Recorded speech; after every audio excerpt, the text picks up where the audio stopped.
बिस्मिल्लाहिर्रहमानिर्रहीम। अस्सलामुअलैकुम नाजरीन, दो या दो से ज्यादा तैयारों का एक दूसरे के बिल्कुल करीब होकर प्रवास करना फॉर्मेशन प्लान कहलाता है। पाकिस्तान ने इस प्लान में बहुत ज्यादा महारत हासिल की और पाक फ़िज़ाइया के पायलट अपने तैयारों को एक दूसरे से 3 फीट के फासले पर रख कर महवे प्रवास रहते हैं, जो कि खतरनाक खेल है और बहुत सा जानी और माली नुकसान का अंदेशा रहता है। नाजरीन, इसके बाद 4 या 4 से ज्यादा तैयारों का फजा में प्रवास करना डायमंड प्लान कहलाता है। पाकिस्तान के अजीम शाहीनों ने 16 तैयारों की पतंग बनाकर एक आलमी रिकॉर्ड कायम किया, जबकि इसके बरक्स अमेरिका इस सिलसिले में बहुत से तैयारों को तबाह करवा चुका है। 2 फरवरी 1998 को दुनिया के कई ममालिक सरबराहान पाकिस्तानी फ़िज़ाइया का एयर शो देखने के लिए मसरूर बेस पर जमा हुए। इस शो में अफगानिस्तान के जाहिद शाह, पाकिस्तान के सिकंदर मिर्जा, ईरान की अहमद रजा, ईरान, इराक और तुर्की के चीफ ऑफ कमांडर और बहुत सी आम शख्सियात शामिल हुई। इस एयर शो को कवरेज देने के लिए भी मुल्की और गैर मुल्की खबरसां एजेंसियां मौजूद थीं। इस शो को देखने के लिए 30,000 से ज्यादा अफराद स्टेडियम में मौजूद थे। दिन के तकरीबन 9:30 बजे पाक शहबाजों ने वो कमाल कर दिखाया जिसके नजीर नहीं मिलती। ये एक ऐसा आलमी रिकॉर्ड था जो आज तक दुनिया की कोई एयरफोर्स नहीं तोड़ सकी और न ही इस तरह का कोई कारनामा सरअंजाम दे सकी। पाकिस्तान के माहिर जंगी हवाबाजों ने 16 खैबर तैयारों को डायमंड इंफॉर्मेशन में उड़ाकर एक आलमी रिकॉर्ड कायम कर दिया, जो कि आज तक बरकरार है। इसमें कमाल ये था कि 16 के 16 तैयारे अपनी अपनी पोजीशन में इकट्ठे उल्टे हुए और फिर सीधे होकर आगे निकल गए और एक तैयारा भी अपनी लाइन से इधर उधर ना हुआ और बड़ी महारत से सारा शो मुकम्मल किया। इस शो में बरतानिया के नामानगार भी मौजूद थे। उन्होंने कहा कि ऐसा शो इंग्लैंड में दिखाया जा चुका है, लेकिन वो सिर्फ 4 तैयारों पर मुश्तमिल था। जर्मनी के अफीसर ने इज़हार ख्याल करते हुए कहा कि हमारे हवाबाज इतनी जुरात नहीं कर सकते। इस डायमंड शो की कैरर जफर मसूद कर रहे थे और उनकी टीम इस रिकॉर्ड को बनाने के लिए कई हफ्तों तक मेहनत करती रही। एयर चीफ मार्शल जमाल एक खानजू इस मिशन का हिस्सा थे। उन्होंने एक मैगजीन को इंटरव्यू देते हुए कहा कि पाकिस्तानी फाइटर ने जो कारनामा सर अंजाम दिया, इसने पाक फ़िज़ाइया को दुनिया की बेहतरीन फ़िज़ाइया में शामिल कर दिया। नाज़रीन इकराम, बरतानवी मैगजीन द एरोप्लेन ने अपने आर्टिकल में लिखा कि जफर मसूद ने डायमंड फॉर्मेशन 5000 की बुलंदी पर की और आखिरी वक्त तक बरकरार आके एक आलमी रिकॉर्ड कायम कर दिया। इस कारनामे के बाद पाकिस्तानी एयरफोर्स दुनिया की दूसरी आम एयरफोर्स करार दे दी गई। इस मैगजीन ने अपनी अशात 7 फरवरी 1998 में इन पायलट्स की ग्रुप फोटो भी शाया की और इनको इस तरतीब में खड़ा किया जिस तरतीब से उन्होंने तैयारों को उड़ाया था। इस फॉर्मेशन में ऐसे पायलट भी थे जिन्होंने बाद में भी बड़े कारनामे सरअंजाम दिए, जिनमें मुनीरुल दीन, पायलट हमीद अनवर, एम अरशद सैयद सजाद, हैदर काले खान, आफ्ताब अहमद, इन सब ने अपने अपने मकाम पर बहुत से कारनामे सरअंजाम दिए। इस फॉर्मेशन की क़यादत करने वाले जफर मसूद एयर कमांडर बने और 1965 और 71 की जंगों में भी हिस्सा लिया और उन्हें हलाले जुरात और तगमे बसालत के एजाज से भी नवाजा गया और हीरो ऑफ वार का खिताब भी मिला।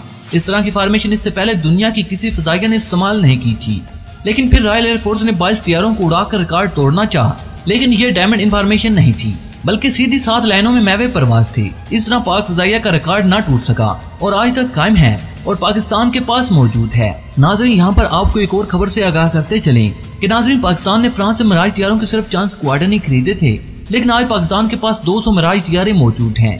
पाकिस्तान ने इनको कहां से हासिल किया और इनको कैसे मॉडिफिकेशन किया, आज आपको ये तमाम तफसीलात इस वीडियो में बताई जाएंगी। लेकिन मजीद तफसीलात में जाने से कबल आपसे सिर्फ इतनी सी गुजारिश है कि हमारी तमाम नई आने वाली वीडियो को आखिर तक जरूर सुना और देखा करें ताकि आपको मुकम्मल और जामे मालूमात मिल सकें। नाज़रीन इकराम, पाकिस्तान का एटमी प्रोग्राम 1970 की दहाई में शुरू हुआ, जो तेजी से अपनी मनाजिल तय करता हुआ 1999 में अपने अरूज को पहुंचा। इस सारे अरसे में अमेरिका तजब्बुब का शिकार रहा और पाकिस्तान पर माशी, इक्तिसादी और फौजी पाबंदियां लगाने का सोचता रहा। इस सिलसिले में वो मुख्तलिफ हरबे इस्तेमाल करता रहा। अमेरिका ने पाकिस्तान को F-16 तैयारे भी देने थे, लेकिन इनको भेजने में ताखीर करता रहा ताकि पाक फौज और खास तौर पर फ़िज़ाइया पर दबाव डाला जा सके। पाबंदियों की वजह से पाक फ़िज़ाइया पर बहुत दबाव था, क्योंकि PAF के इस्तेमाल में अमेरिकन इंफ्रास्ट्रक्चर था और वो इसे इस्तेमाल कर रही थी। लिहाजा पाक फ़िज़ाइया के लिए इस इंफ्रास्ट्रक्चर को चलाने के लिए जदीद इंतजामात और तरबियत की जरूरत थी। लिहाजा 1992 में पाक फ़िज़ाइया ने खुद कफील होने के प्रोग्राम के साथ अपनी फ़िज़ाई आलियत बढ़ाने की कोशिश शुरू कर दी। इस सिलसिले में सैबर 2 प्रोग्राम और इसके साथ साथ कुछ दूसरे प्रोग्राम शुरू किए गए और J-17 थंडर की तरह के तैयारे पाक फ़िज़ाइया में शामिल कर दिए गए।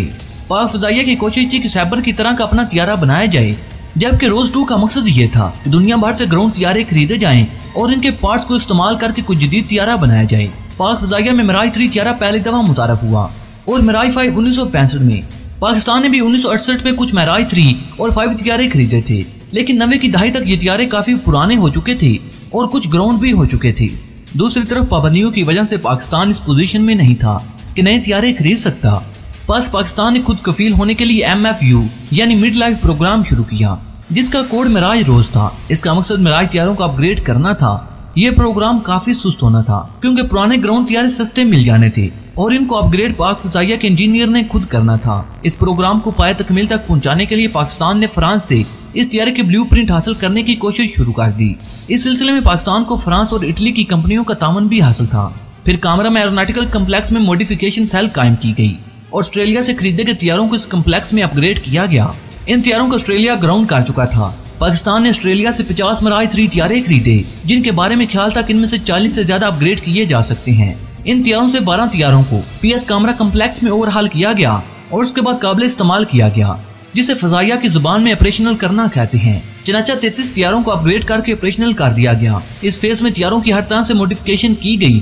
कॉकपिट, विंग्स, गर्ल्स हर तरह की मुरम्मत और सेटिंग कर दी गई। मल्टीपर्पल रडार सिस्टम वगैरह भी सेट किए गए।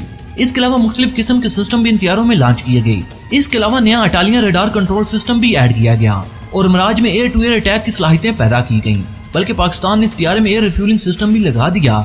इस तरह पाकिस्तान ने पुराने तैयारों को नई शिक देकर जदीद तैयारे के मॉडल में तब्दील कर दिया। फेज प्रोग्राम की तकमील के बाद फ्रांस और इटली की कंपनियां चली गईं और प्रोग्राम को बंद कर दिया गया। इन कंपनियों के जाने के बाद मार्गल्ला इलेक्ट्रॉनिक ने इस फेज में शमूलियत इख्तियार की, जो पाकिस्तान के लिए बहुत बड़ी कामयाबी और खुशखबरी थी। इसके बाद पाक फ़िज़ाइया ने रोज 2 फेज शुरू किया, जिसमें मिराज 5 तैयारों की मॉडिफिकेशन की जानी मकसूद थी और साथ ही फेज 3 शुरू करके मिराज तैयारों की अपग्रेडेशन का काम भी शुरू किया गया। इन फेज में जदीद से जदीद आलात की मदद से तैयारों को अपग्रेड करने और इनकी सर्विस करने के तमाम ऑप्शन मौजूद थे। फेज 3 में एक ऑप्शन ये भी इस्तेमाल किया गया कि इन तैयारों में क्रूज मिसाइल भी इंस्टॉल किए गए। इस पूरे अरसे में पाकिस्तान ने मुख्तलिफ ममालिक से, जिनमें बेल्जियम, ऑस्ट्रेलिया और फ्रांस वगैरह शामिल हैं, पाकिस्तान ने इन ममालिक से पुराने तैयारे खरीदे। आपने 2 माह पहले यह खबर सुनी होगी कि पाकिस्तान मिस्र से कुछ पुराने तैयारे खरीदने की कोशिश कर रहा है। इन तैयारों को खरीदने की वजह भी यही थी कि पाकिस्तान इनमें मॉडिफिकेशन करके इनको जदीद तैयारे बनाने के काबिल हो चुका था। आप सोच भी नहीं सकते कि पाकिस्तान को इस मामले में कितना फायदा हुआ और आइंदा कितना फायदा होगा। इससे ज्यादा खुश आइंदा बात क्या होगी कि 60 की दहाई में बनने वाले तैयारे अभी तक पाकिस्तान के इस्तेमाल में हैं, जबकि अक्सर ममालिक उन्हें ग्राउंड कर चुके हैं। लेकिन पाकिस्तान इनको अपग्रेड करने के साथ साथ अभी तक ज़ेर इस्तेमाल रखा हुआ है और अगले 10 साल तक भी शायद यही तैयारे पाक फ़िज़ाइया के ज़ेर इस्तेमाल में रहेंगे। उम्मीद की जाती है कि पाकिस्तान 2030 तक इन तैयारों को F-17 थंडर में तब्दील कर देगा। इस तरह पाकिस्तान ने अपने बिलियन ऑफ डॉलर की रकम बचा ली और ये तैयारे आज भी दुश्मन की हवा निकालने के लिए काफी हैं। तो दोस्तों, उम्मीद है कि आपको ये वीडियो भी पसंद आई होगी। अगर पसंद हो तो इसे लाइक और शेयर करने के साथ साथ हमारे चैनल को सब्सक्राइब कर लें और साथ मौजूद बेल के आइकन पर क्लिक कर लें, ताकि आपको अपने प्यारे मुल्क पाकिस्तान और पूरी दुनिया की आर्मी के रिलेटेड तमाम तरह इन्फॉर्मेटिव वीडियो सबसे पहले मिलते रहें। क्योंकि नाज़रीन, हम हर रोज अपने प्यारे मुल्क पाकिस्तान और पूरी दुनिया की आर्मी के रिलेटेड तमाम तरह इन्फॉर्मेटिव वीडियो बनाते रहते हैं और हमारा ये वीडियो बनाने का मकसद सिर्फ और सिर्फ आपकी मालूमात में इजाफा करना है। नाज़रीन, अपने प्यारे मुल्क पाकिस्तान से मोहब्बत का इजहार करते हुए कमेंट बॉक्स में पाकिस्तान जिंदाबाद, पाक आर्मी पाइंदाबाद और अपने गुमनाम हीरोज के नाम सलाम जरूर कमेंट कीजिएगा।